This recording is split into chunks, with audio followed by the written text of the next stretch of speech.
Hello, everyone, and welcome to the House of Peregrine podcast. Today, I have with me Jasmijn Kok from Nina.care, who has joined us to talk about her au pair agency that is operating in the Netherlands, Germany, and England, with new markets coming online next year. Jasmijn, I would love to start out by asking you about Nina.care and a little bit about what you guys are up to. Sure. Yeah, so I founded the company 4 years ago with my twin sister Lyla. And what we do is actually we place au pairs from all over the world with families, just to allow them to be free and do the things that they like, knowing that their kids are being taken care of. I can really attest to that that freedom bit. And I like how you say freedom, and not to get into it too quickly, but I like how you use the word freedom, because that doesn't mean that you're separate necessarily or going out and partying or something.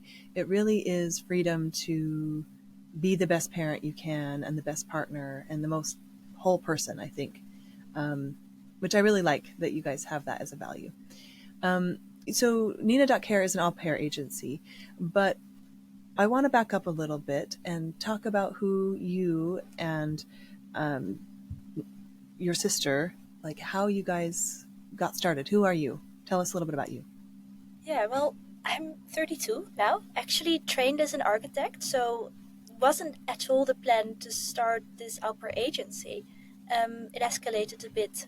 Basically, we started out being 16 years old and babysitting a lot, and then noticing that there was this demand. And it grew quite quickly with this small babysitting service that we had. Actually, just working weekends and evenings, even after finishing our studies and our career, we kept on doing this. And then we found out that actually there was a big demand also for au pairs. Some parents are asking for it, and we got the license to be an au pair agency. It took us 2 years to get the license, by the way, but we got Wow. there. And then actually it just kept growing and growing because there was a demand, and we just really loved doing it. And that's how we got, like in a nutshell, where we are today. Nice. And why don't you tell me the difference between an au pair and a nanny, or an au pair and a babysitter? Yeah, so I get the question a lot, and an au pair comes from abroad and lives with a family, usually for about a year. And the nanny just comes in the morning and leaves in the evening. So it's, and usually they're a little bit more expensive also, because au pairs are a cultural exchange. So because they can live with you and they are in your house, you give them food, you actually just give them a thank you pocket money. You don't really pay them salary. So there really are significant differences to the two. I see. And so it's a cultural exchange, which means that somebody wants to experience where you're living. Is that, how would you define cultural exchange? Yeah, it's about coming to a new country, and then while being in a safe space with a family, exploring the food, the language. We also, for example, offer Dutch courses and first aid and events such as going to the tulip fields or like ice skating in Amsterdam, just to experience a new world. I see. That's amazing. So it sounds like you guys, your agency, Nina.care, actually might take it a step beyond other agencies by arranging cultural experiences for these mostly women, right? Is it mostly women, or do you have some male au pairs? We have a few, I would say 1%, but we are very much in favor of male au pairs. So if you are a male au pair listening to this, or please sign up with us. No, but yes, we love to organize these events. We also arrange the outpayment of the au pair, because we believe agencies can do much more than the standard agencies currently do. Okay. So I want to, yeah, I totally agree. And I want to back up a little bit to you and your sister. What do you think you noticed, or what made you passionate about doing things differently in this space? Well, we just found out that there is a big demand from both the au pair and the host family that is not really being met.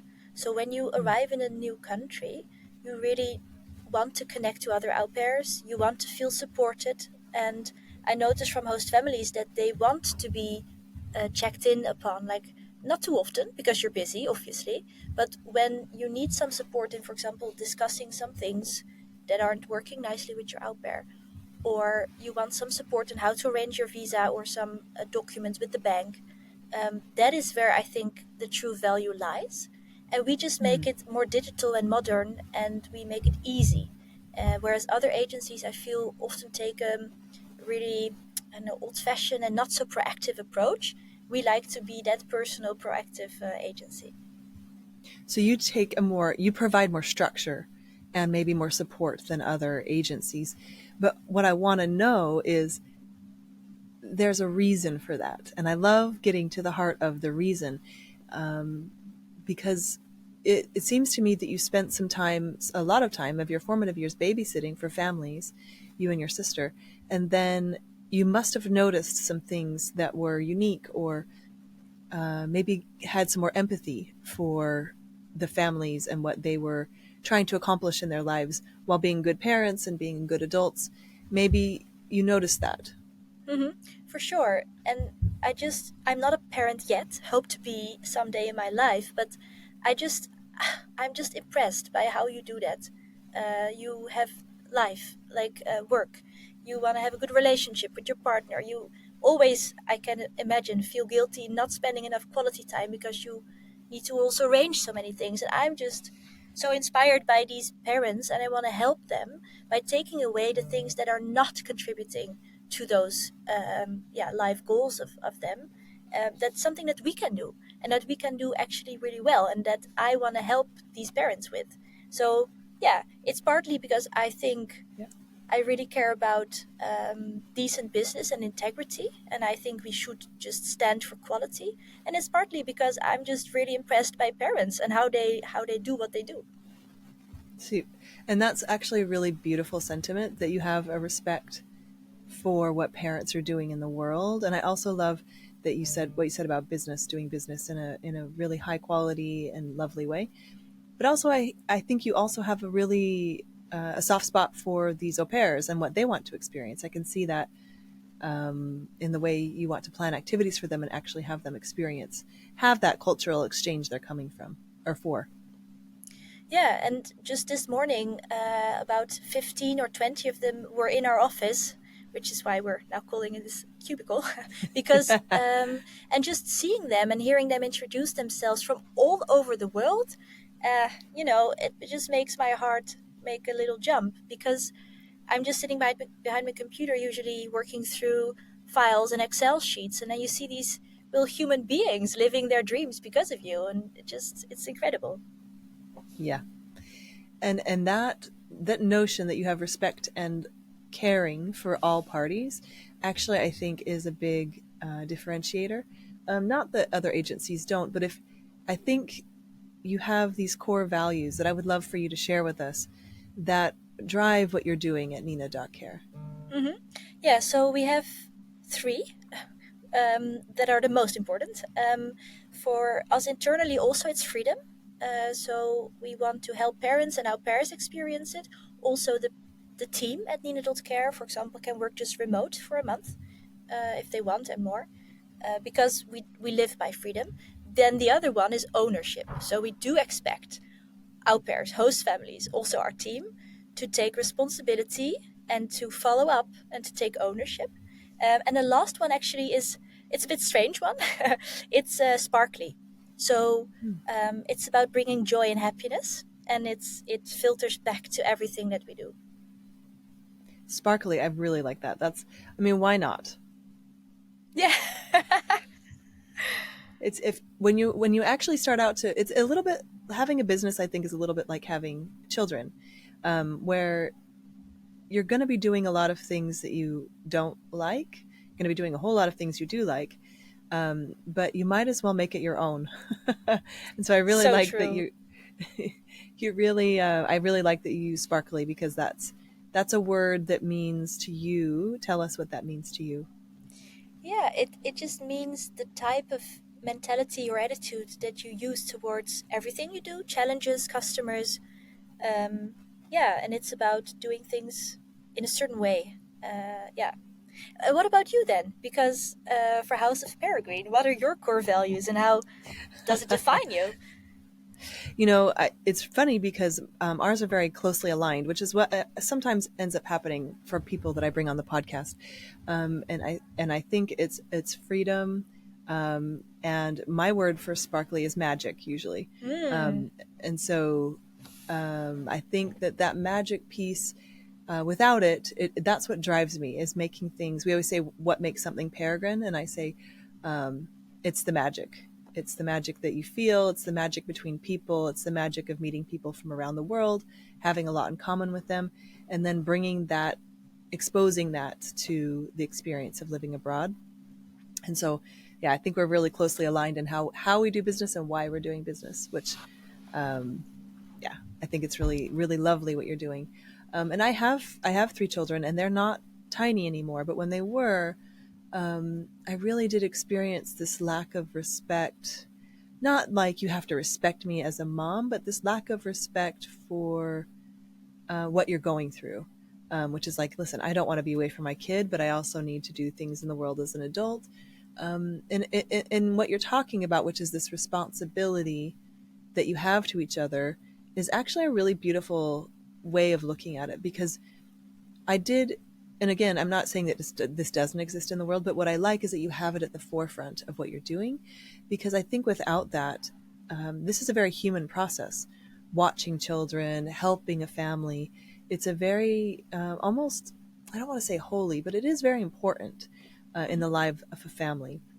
And that gets really muddy really easily. And I think that's where the support you have for families really becomes a glue to protect that experience.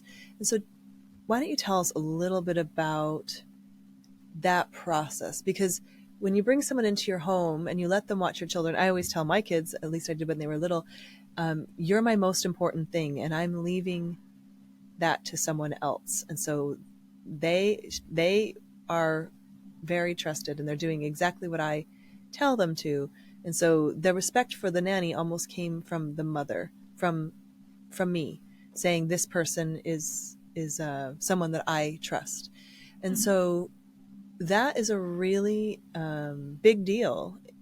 I don't want to I don't want to say, but like, people are making like another Uber, and this company is actually, bridging the gap between a mother and a child, or a father and a child, so that they can both do what they need to do in the world. Mhm. And so I don't want to like overstate it, but it is an amazing and a very important job that you're having these people do, helping these people do. And so I want you to go over a little bit the structure that you provide for families and au pairs that maybe is a differentiator. Mhm. Yeah, no, I 100% agree. And the responsibility is so big for au pairs. So we start with the screening and the matching because there needs to be a good fit. So we'd rather spend a bit more time in the beginning than having to solve issues later on because core values don't align or because expectations weren't set correctly. So it started off, we get 1,000 applications each week on our platform. Wow. Um, but we need to find, so we developed a algorithm to help us at least um, select the core things that need to match. For example, if you are a vegetarian, you're looking for a vegetarian au pair, let's not interview people that are not. Um, so then there's the first selection that we make with our algorithm. And after that, So you must of ask the au pairs a lot of questions, and the families a lot of questions. well, it's we do. We do, but that's what I mentioned, like invest a bit in the front. So first you answer a couple of questions. I would say the form is maybe 5 minutes, but afterwards you also have a 45-minute interview with us. And that might sound excessive, but it really is to get an idea of what you are like as a family, so that when we interview the au pairs, we can make a good selection and suggest you candidates that match with you. For example, in privacy, for example, in proactiveness, but also how wild are you? Do you want to go party all night, or are you more like a, let's cocoon inside and stay home? It needs to align. Mm-hmm.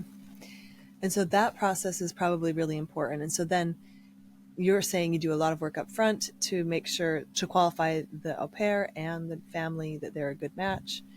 And then the process of placing an au pair from they're coming from another country into the Netherlands, Germany, or England. And so you help with that paperwork. Is that right? Yes. So the first part is the matching, and the second part is where our visa experts step in. So after the match, they guide the au pair, but also the host family through all the paperwork. We also built our own platform where you can easily upload the document, so you don't have to print it out, sign it, and then propose, send it back to the agency. So we digitalized all that part. And then we have, of course, knowledge of the regulations from Philippines and South Africa. Every process in every country is different. The embassies are different. So we guide Oh, you right. through that. And of course, like I said, we're a licensed agency, so we can actually in the Netherlands also file the visa for you. Nice. That's really, I'm so curious about the nuts and bolts of this, but also I don't want to lose sight of the fact that this is a service of someone coming, this is the process of someone coming to live in your house. That's the difference between an au pair and a nanny, is an au pair and a nanny, and an au pair and a babysitter. But there's rules around this. There's rules. So this person, if they work out, is with you for, in the Netherlands, it's a year. Is that right? Yes, maximum of 1 year. It can be shorter. Can be shorter. And when you're placing, there must be pivotal points in the life of a family that people hire au pairs.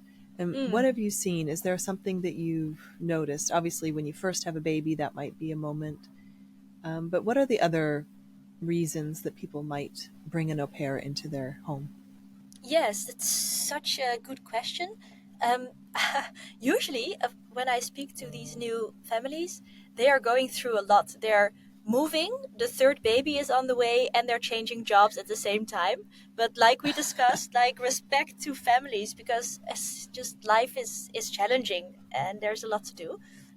So I speak families that are having a new baby on the way a lot actually because they realize like, oh, adding this new complexity to the life, it won't allow me to prioritize in the same way anymore. I need help. I'm not able to do this anymore. And the first baby on the way, because simply put, in the Netherlands daycares are full and they have no other way anymore. So they're open to trying something new. Right. And so is it mostly when parents get tapped out, for lack of a better word, they're like, okay, this is beyond us now? Because I think parents do try and do it all themselves a lot to start. Yeah, At it's least I it did. hardly ever it's like, oh well, I think I could use a bit more me time. Usually it's like, oh, my parents got no, it's usually my parents got sick, or daycare is not having any space, or I have to, there's big life changes and suddenly they really can't take it anymore. Yeah. And do you see, I would add to this that when people move, do you see a lot of people who are expats or internationals who have just moved here? They've left their support system and now they know they're going to need help. Yes, that's a really good reason because Dutch families often solve it still with the parents a lot actually, but then that's simply not an option for expats. So a large part of our customers are indeed from abroad. And that, I think, I wish that when you first arrive as an expat or an international or someone, I wish there was just like, and this is what I'm trying to create, obviously, is like, these are the people you're going to need on your team. And someone would look over and be like, oh, you have kids? You're going to need an au pair, nanny, or something.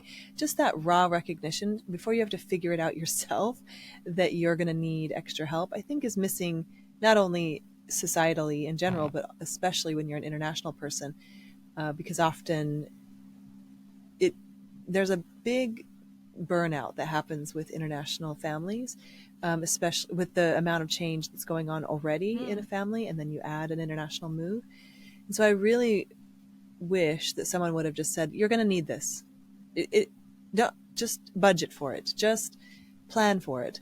Until your kids are a little bit older, because the actual work of being an international person is already a job. So even if you're what they call a trailing spouse, which I hate that phrase, but or if you're still figuring out the next phase of your career, you're going to need an extra set of hands.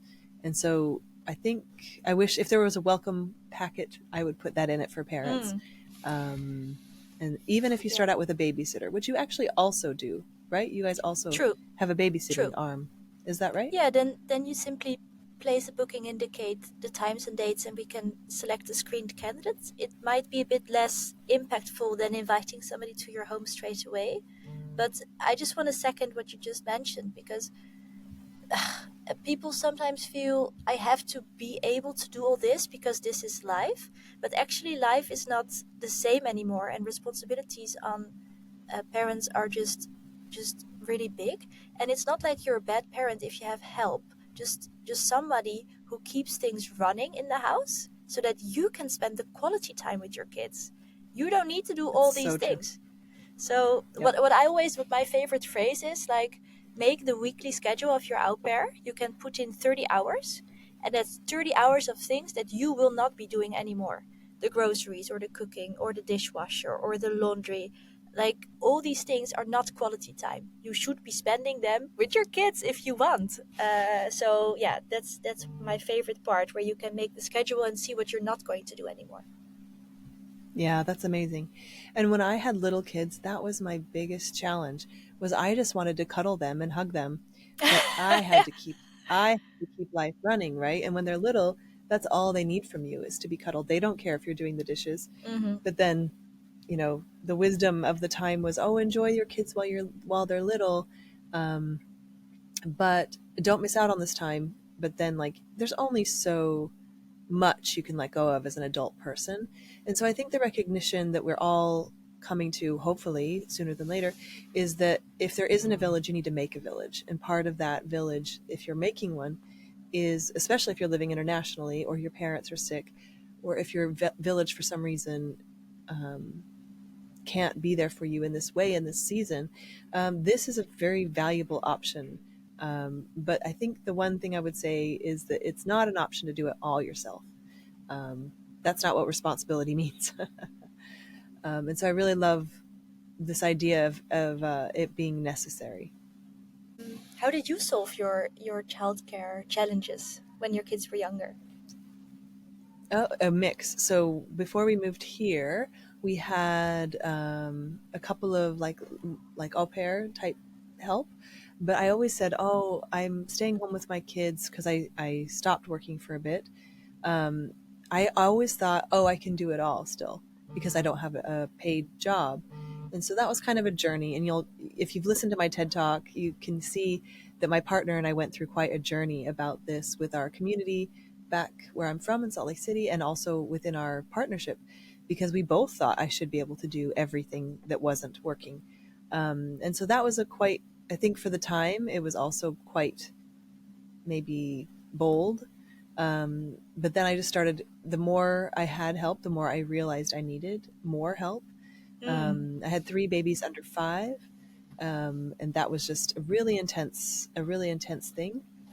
And I think we patched it together. And so I think that's why I'm so enamored by what you're doing. And we have gone through agencies, but like I said, that fundamental lack of respect for, and it probably went both ways. You could tell the agencies also were used to kind of being maybe dealing with not so nice people always.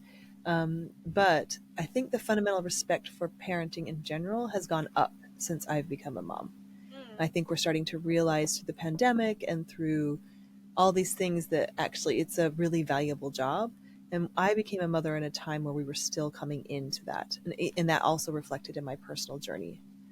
So, how I solved it, I would really not wish for other people to solve it that way. So, I'm happy that things like your company are coming into being with this fundamental respect for parenting and children and parents and what they're up against in our society. Um, because for me, I think it is a service to have children. and that's not the way it's seen.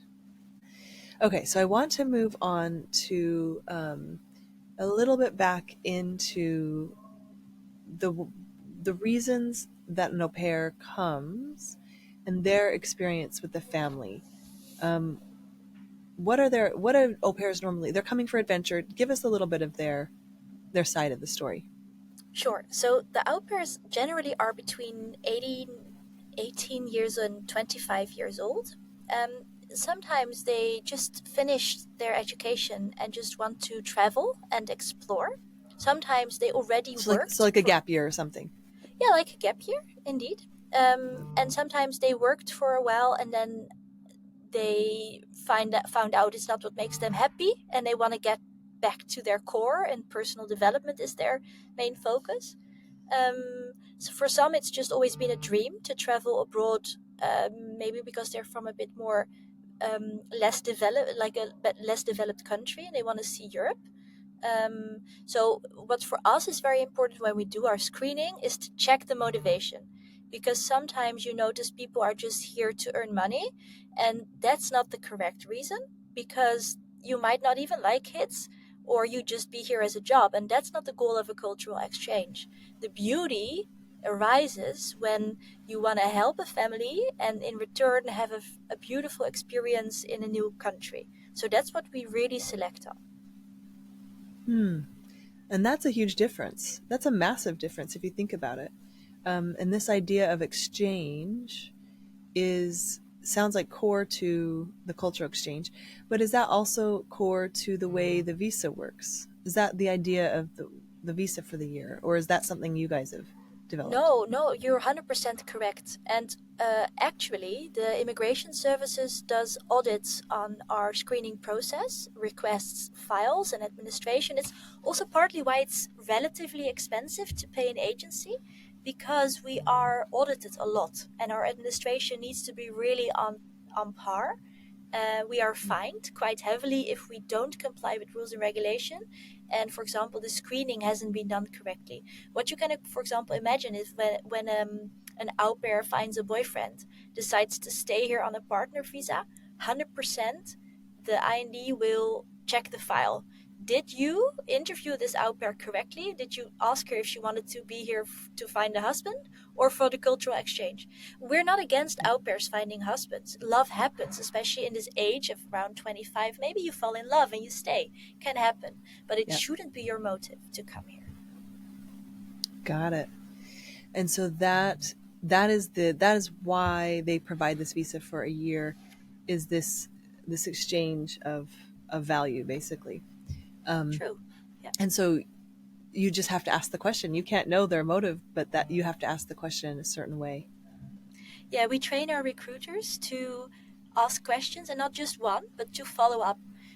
It's for the motivation, but it also goes for example, can you swim?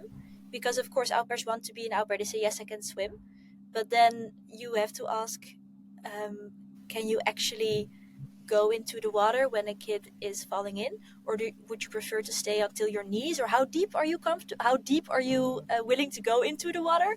It sounds really stupid, but you have to really ask these follow-up questions. Yep, and get specific.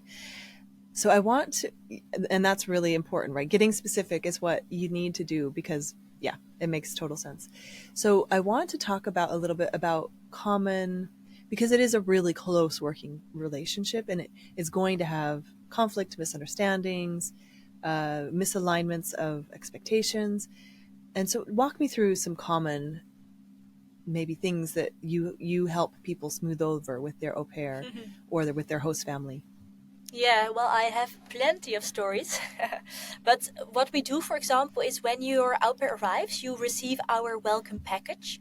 In this package, you will find the house rules. It's a printed paper, which you can fill in, and it has some basic agreements that you might not think about.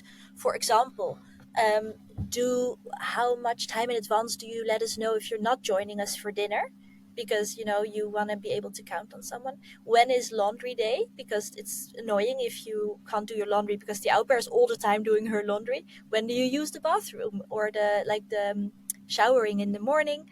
How do you arrange it with the fridge? Can you just take everything out, or are some things your special guilty pleasure. You don't want them to touch it. Just stupid Yeah. things. Or boyfriends, how do you deal with them? Are they welcome in the house, or you prefer them to meet in the city? Is it not allowed? And it's like you mentioned, it's an interesting relationship, a beautiful one if you ask me, but it's not like one we know, because it's not an employer-employee, it's not a family member, it's not a boyfriend-girlfriend, it's not a niece. So what is it then? And to Yeah. set these structured rules, we have the house rules that you fill in together in your first week. Nice.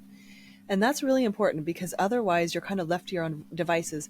And at least for me now, I'm kind of a seasoned hiring babysitter person, but especially at first, and especially if someone's living in your house, this is the first time you've had that. And so it's really nice that you provide some wisdom and guidance. And so what happens if someone eats someone's yogurt too many times and they get fed up? What happens then?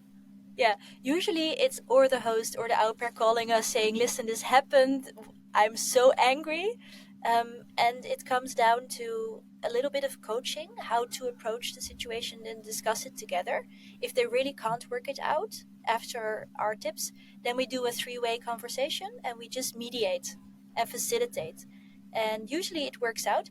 Usually it's just a cultural difference where we didn't dare to say it because we want to be welcoming to the au pair, and the au pair Yeah. honestly didn't know it wasn't meant for her. So, Yep.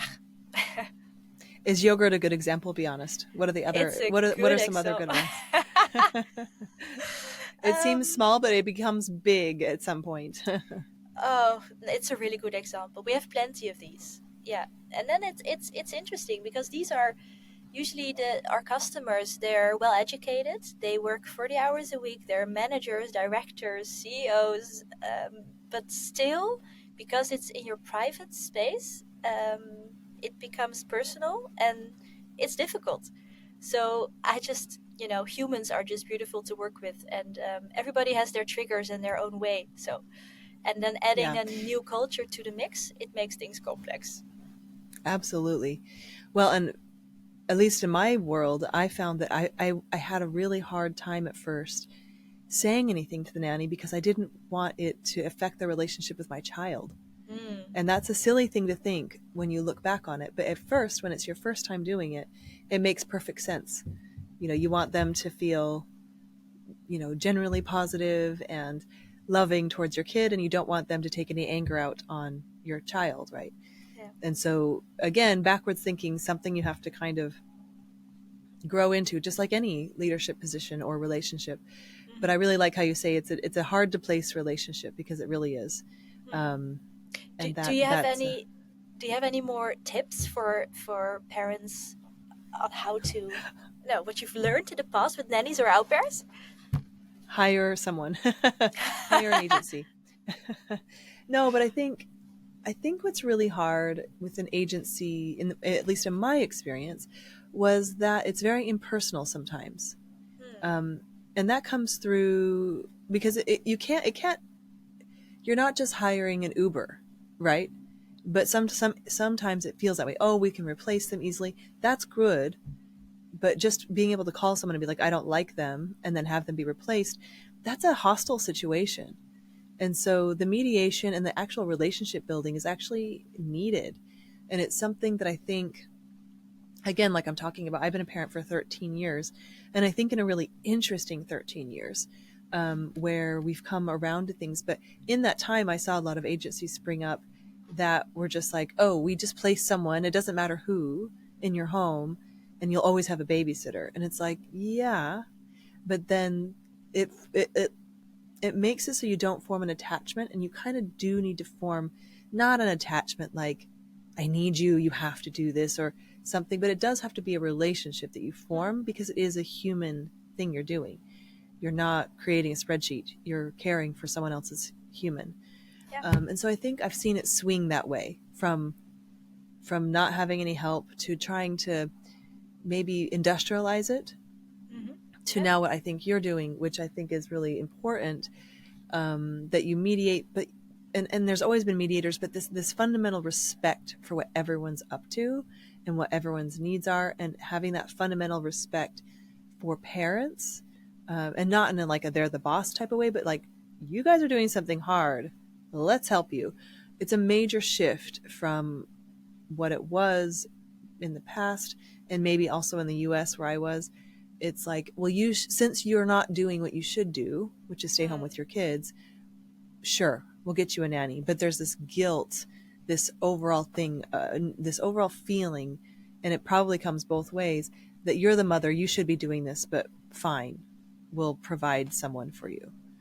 Yeah, yeah, but actually, I believe that there is a really big value in um, exploring your own interests, being the best version of yourself as a mother or father, and then having somebody, for example, the au pairs that we select, they love kids, they love to teach them English and to give that energy. And yeah, if you balance that, you're not born to be a mom or dad. You're born to be you.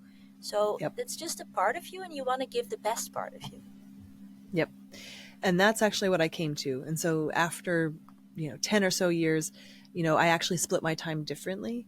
But it was because there wasn't a comfy relationship based place I could find that could provide this. So we just restructured our entire life to be able to spend that quality time with our kids.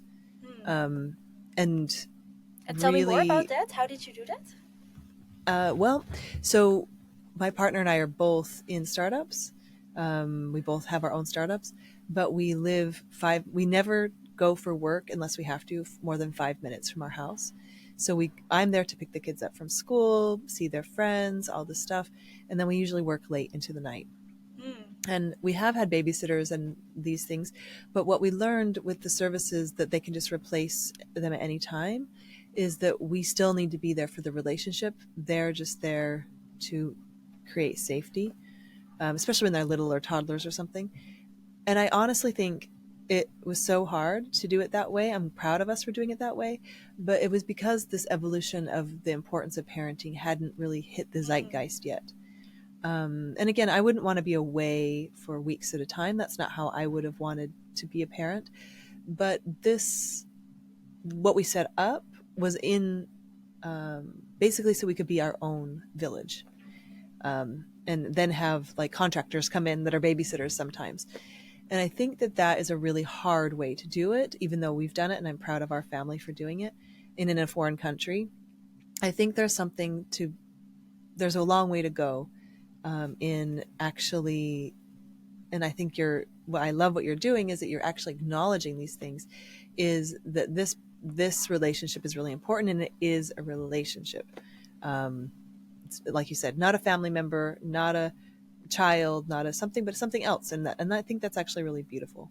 Hmm. Yeah, thank you. I agree. And tell me, because you say you work late into the evening, so what does a regular day for you look like, and how late do you work, and do you have energy for that? Um, I mean, I think what I've accepted is that this part of my life is going to be insane. Um, and I did stop working for 8 years. So I stayed with the children for 8 years and then started again when they got a little bit older. But I would have preferred not to stop working. I think that was, for me at least, not a great choice. Um, but our day looks like, so work starts at 6, get the kids off to school at 8:30 or whatever, and then back to work. And then I take a break in the afternoon for the kids. We have dinner as a family every night. My partner works US time, so we have dinner a little bit later, so around Yeah. 8. Oh And wow. Yeah. then late meetings, and then to bed around midnight, and then back up at 6. Wow. But don't you have And a we sleep see deep deprived? Aren't you sleep deprived? It sounds like it's not 8 hours a night, huh? 8 hours a night. No, that is the trade off. Um, but our kids are now getting a little bit older. They're needing us a little bit differently. So when they were tiny, it was much different. But what I would say is now we're kind of um, we are doing the same thing we did when the kids were little, but with our tasks. So having a personal assistant instead of a nanny, because the kids can kind of get themselves around. And so we're transitioning into the same mindset, which is like we still want the quality time, right? We always give the screen time to the nannies or to the babysitters if we have them now, and we're like, we want the quality time. So we've actually oriented our entire life around that quality time. Um, And so that's just our priority right now. But yes, sleep is not our priority at the moment. So that maybe that's a good question. Do you ever have au pairs for older kids? Like my kids are pretty old. They're 10, 11, and 13. Hmm. Yeah, usually then it's the logistics that the parents can't work around to drive them Yep. to sport lessons, which is a challenging one because au pairs are younger, don't always have driver's license, and when you're not from Schengen area or yeah, like around Europe, then your driver's license is valid for only 6 months in the Netherlands. So that's a bit challenging, but yes, for sure, especially the older kids, because then they speak English already a little bit, and the parents are more comfortable sometimes to trust somebody Mhm. else. Yeah, mostly though it's younger. Yeah. And what I've learned is that there's no Bakfiets experience either. Oh yeah, So they're yeah. they're sometimes afraid of riding a bike, which is totally understandable, right? If you're not from here. But the whole city works on bikes. I live in the center of Amsterdam, so my entire life is bike, car share, adjacent, some sort of combination. And so that's really what drove us to, kind of stopping with the nanny, because I was asking them every time, "Can you ride a Bakfiets?" And otherwise, I'm not going to send them with the Yeah. kids. And so, yeah, maybe that's a big thing for you guys. Do you provide Bakfiets training? Oh, we don't have the Bakfiets training, which I actually like as an idea, but Yeah. we do have a really in-depth questions about the fietsing skill, the biking skills, Mm-hmm. because we've had really tiny, small Filipino au pairs that simply didn't have the power or didn't fit on the Bakfiets, and that led to a rematch. So apart Yep. from strength and fitness, we also ask questions. Okay, you can bike for this family is really important. Show me a video, show me that you can actually bike, because it happens people Yep. say yes and they don't. So Yep. yeah, it's a I thing had that for a lot. sure. Yeah, I can And totally very imagine. specific. Yeah. Very specific to the Netherlands. I never thought I'd be like, okay, so you have all this experience, CPR training. Well, what about riding a bike? Yeah. But it's really important. No, but that's really, maybe you can start some classes, because even international people can use a Bakfiets training. So you could just offer a Bakfiets training for nannies and parents in the city. But yeah, so that the advice I would give now is like, find a good partner in finding that family member for you. And I do think we're at a moment in time that's different from when I started being a parent, and I'm really really happy about that. And I hope that I've played some small part in that, um, because I did go through a personal evolution about value and how I spend my time and all this stuff. So I Mm. love what you're bringing into the world for that reason too. Well, that's beautiful. Thank you. Yeah. And so I love that you help the au pair, you help the family, you mediate this relationship, which is new for everybody, including the au pair. Usually, I'm assuming they haven't done it more than once or twice, maybe. And then it's time to leave, so they can only stay for a year in your home. Is that Hmm. right? Yes, And so then, indeed. do you usually help people find another au pair, Yes. if they're still in that spot?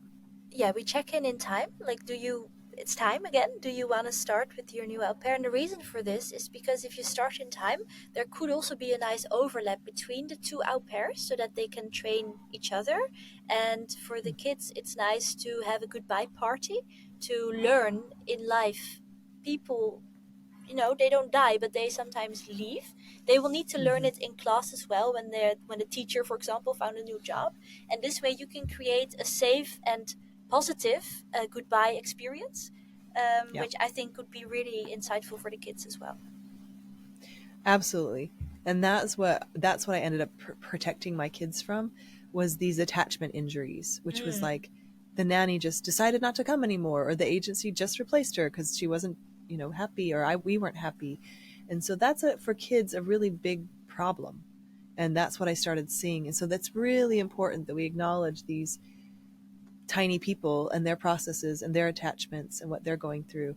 And so I really like that you have that. Yeah, perfect. And then so they can stay for a year. We didn't go over one thing, which I think might be really interesting for people. So it's a little bit backtracking, but so to have an au pair, you need to have a room in your house that they can stay. Is that right? Hmm.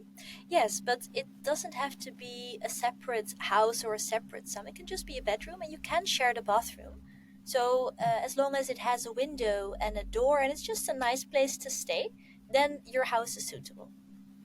Got it. Okay, that's really important. So they need to have their own bedroom with a window and a door, and then but they can share a bathroom with your family. And then they work 30 hours a week. Is that what I Yeah, heard you say?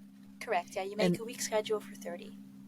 and then they usually eat with you. You provide food, housing, and then a small stipend. Is that right, or how does that Hmm. work?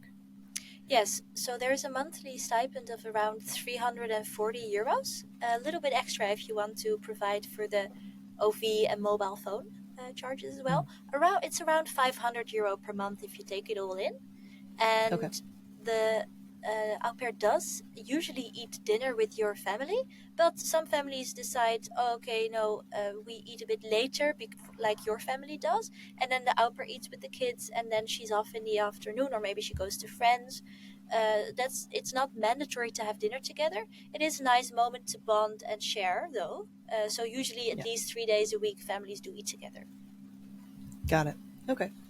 And then um, when it's time to say goodbye, they leave. You bring someone else in. But what would you say you see in families? What are families telling you about having an au pair? Yeah, well, I'm usually really excited when I get feedback because they're like, oh, I can spend quality time with my kids again, or I should have thought of this earlier, or I brought seven new families to you. Of course, sometimes I get back like I wasn't supported enough or something like this. And then I try to find out, but the wishes also differ a bit in how much contact you want to have with your agency. Some just prefer not to be bothered. So we're Yep, balancing this now. of course. Yeah. And I think that that's the key is that you're there if because again, like you're learning as you go to how to have an au pair. But maybe some people are better at it than others, or maybe the match is better. Hmm. Very cool. So where do you think Nina.care is going to be in, what is your dream for it in 10 years? Or 5 years? Yeah. Let's say 5 years. That's sooner. Yeah. So what I'm really surprised about is that there is no international agency uh, placing and supporting au pairs in several countries, and we want to be that agency. We want to Wow. be the au pair agency. So that's where I see our company in 5 years. Nice. That is surprising, isn't it? It's probably because there's so many differences in countries and all this stuff. But do you think do other countries have au pair visas similar to the Hmm. Netherlands? Yeah, it's you are 100% correct. It's because the regulations are different in each country, so that makes it challenging. However, Mm-hmm. they all differ only slightly. So it's, for Mm. example, 280 pocket money or 420 pocket money, or the age is maximum 27 instead of 25. So the topics are all the same, just the answers are slightly different. So maybe you've just seen a golden opportunity. I think so. That's amazing. Um, Very cool. So in 5 years, you want to be the international au pair agency. Yeah, if you think au pair, oh, Nina.care. That's what I want. Got it. Oh, we didn't ask. Where did Nina come from? Yeah, no, it's a girl's name, so you can sign off with love Nina, and it's short and fresh, and that fits the brand. Yeah, so basically and it works in several languages. There is no cursing word anywhere called Nina, so that's good. Got it. Okay. So it's a very internationally. It's your brand in essence, Nina. Very It's cool. our brand, yeah. Very cool. So where I want to thank you for coming on. I want you to thank you for going down all the paths I wanted to go down because I'm very passionate about how children are treated in the world and how mothers and parents and also au pairs and nannies are treated in the world. Hmm. And so I think it's lovely the way you're doing things. I'm so happy I could bring you on and have this conversation. I want people to be able to find you. How do people find you? Yeah, so thanks so much, and I also truly enjoyed the conversation. It's Nina.care. If you just type it in or download our app, you'll find us. Okay, great. And we are going to be offering some special things for House of Peregrine members, so everyone can watch the webpage and the app for us, and we'll be doing some fun things with Nina.care because we believe in what you guys are doing and how it can serve the international community. And so watch for that coming up. Go to Nina.care if you have questions. And Jasmine, thank you again so much for coming on. I'm really looking forward to watching you become the premier international agency for au pairs in the world. Well, let's grow together. Really enjoyed our conversation. Sounds great.